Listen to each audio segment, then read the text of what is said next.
नमस्कार, मी साधना राजवाडकर. हिंदुस्तान पोस्टच्या हेल्थ कट्टा या मालिकेत तुमचं सगळ्यांचं स्वागत. तंबाखूचे आपल्या शरीरावर दुष्परिणाम होत असतात. आपल्या शरीराच्या वेगवेगळ्या अवयवांवर याचा परिणाम होत असतो. तंबाखूमध्ये नेमका कोणता विषारी घटक असतो आणि त्याचा आपल्या शरीरावर नेमका कसा परिणाम होत असतो, हेच सगळं आज आपण जाणून घेणार आहोत. आणि हे सगळं सांगण्यासाठी आपल्यासोबत उपस्थित आहेत डॉक्टर व्यंकटेश जोशी. नमस्कार. डॉक्टर, मला सांगा की आपल्या देशात एवढे सगळे कडक कायदे आहेत, तरी सुद्धा लोक तंबाखूचं सेवन करतायत किंवा धूम्रपान करतायत. तर यामागे नेमकं काय कारण आहे? कसं आहे, ही थोडीशी सायकोलॉजी असते. एखाद्या घरी ज्येष्ठ व्यक्ती तंबाखू सेवन करतोय किंवा एका ऑफिस प्लेसमध्ये कोणीतरी तंबाखू सेवन करतोय आणि त्याची पाहून सुरुवातीला उत्सुकता निर्माण होते, तंबाखूमध्ये आहे काय. किंवा कधी कधी सोशली काय होतं, फोर्स केला जातो की हे थोडंसं घे बाबा, घेऊन बघ. आपल्यासारखं मित्राला बनवणे हे सायकोलॉजी, ह्युमन सायकोलॉजी. आणि त्यामधून तो सवयी हळूहळू त्याला लागते. आणि ती तंबाखू घेतल्यानंतर जे निकोटीन असतं ते शरीरामध्ये, ब्रेनमध्ये जे डोपामिन आहे, जे हॅपी हार्मोन आहे, ते सिक्रेट होण्यास मदत होते. आणि ते हॅपी हार्मोन सिक्रेट झाल्यामुळे त्याला लगेच क्षणिक आनंद मिळतो, पण त्याचा परिणाम त्याच्या लक्षात येत नाही. परिणाम हा कधी कधी हळूहळू होत असतो.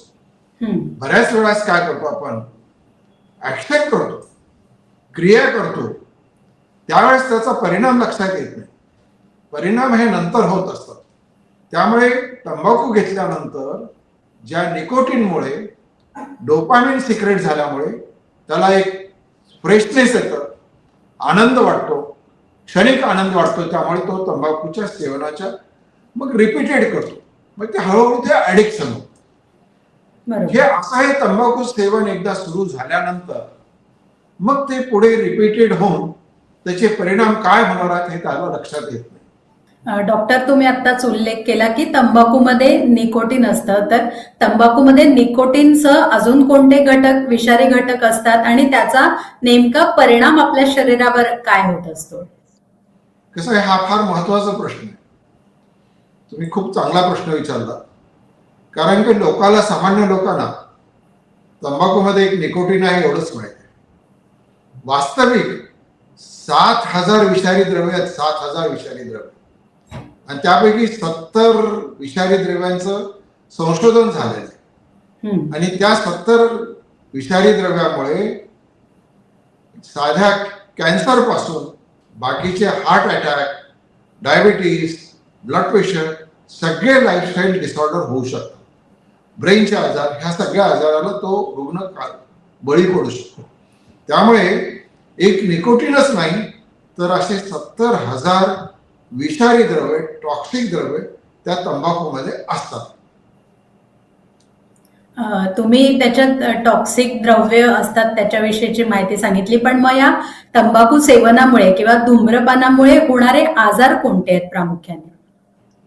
कसं, हे तंबाखूचं गेल्यानंतर पहिल्यांदा एक स्मोकलेस असतं किंवा स्मोक युक्त असतं.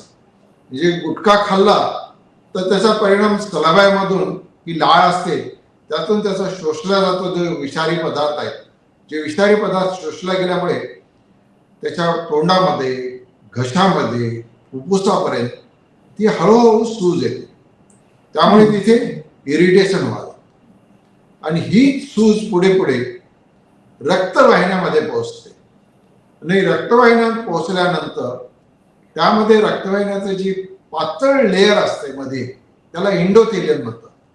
त्या एंडोथेलियमवर परिणाम होतो. आणि एकदा रक्तवाहिनीवर परिणाम झाला की त्याचा परिणाम संपूर्ण शरीरावर होतो. कारण सगळं शरीराचं जे कार्य आहे रक्तवाहिन्याच्या माध्यमातूनच चालत असतं. आणि ह्या रक्तवाहिन्या अगदी केसापासून मोठ्या पाईपपर्यंत आहेत. त्यामुळे ह्या तंबाखूचं जसं स्थानिक परिणाम होतो, तोंडामध्ये घेतल्यानंतर होतो, फुफ्फुसामध्ये होतं, तसं रक्तवाहिन्यामध्ये होतं आणि त्याचा परिणाम सगळ्यावर होतो. मग त्याच्या जेवढे टॉक्सिन्स आहेत त्या वेगवेगळ्या शरीराच्या भागावर काम करतात.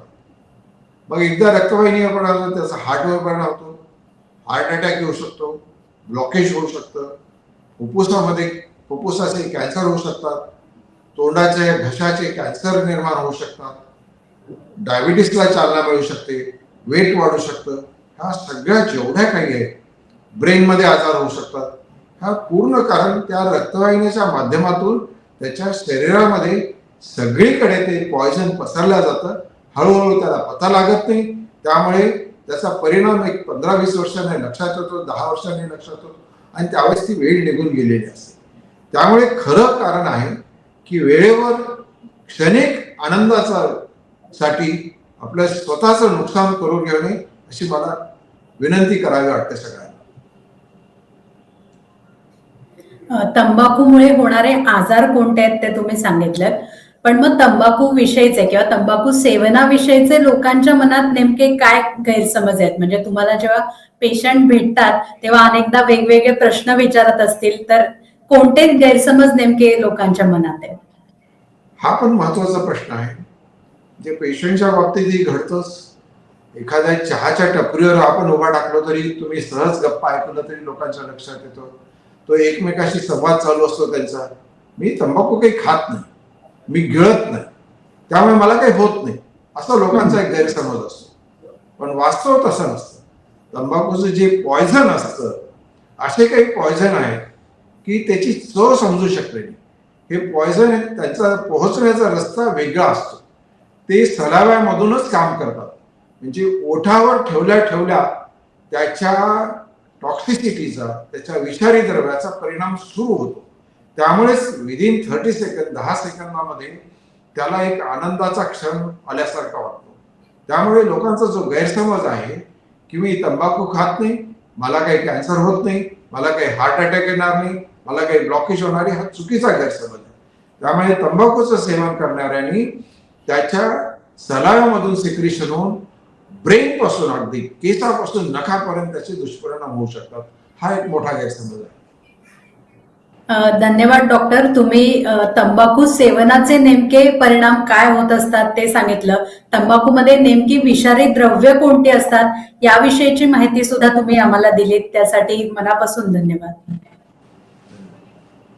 आणि मी प्रेक्षकांना सांगू इच्छिते की या व्हिडिओच्या खाली डिस्क्रिप्शन मध्ये आम्ही एक प्रश्न दिलाय आणि त्या प्रश्नाचं उत्तर देण्यासाठी एक नंबरही लिहिलेला आहे. तर त्या नंबरवर तुम्ही त्या प्रश्नाचं उत्तर कळवा आणि योग्य उत्तर देणाऱ्याला डॉक्टर जोशींचं 10 मिनिटाचं फ्री कन्सल्टेशन मिळू शकतं. त्यामुळे ही संधी तुम्ही गमावू नका. आणि तंबाखू सेवनाविषयीचे तुमच्या मनात कुठले गैरसमज असतील किंवा काही शंका असतील तर त्या सुद्धा आम्हाला कमेंट करून सांगायला विसरू नका. धन्यवाद.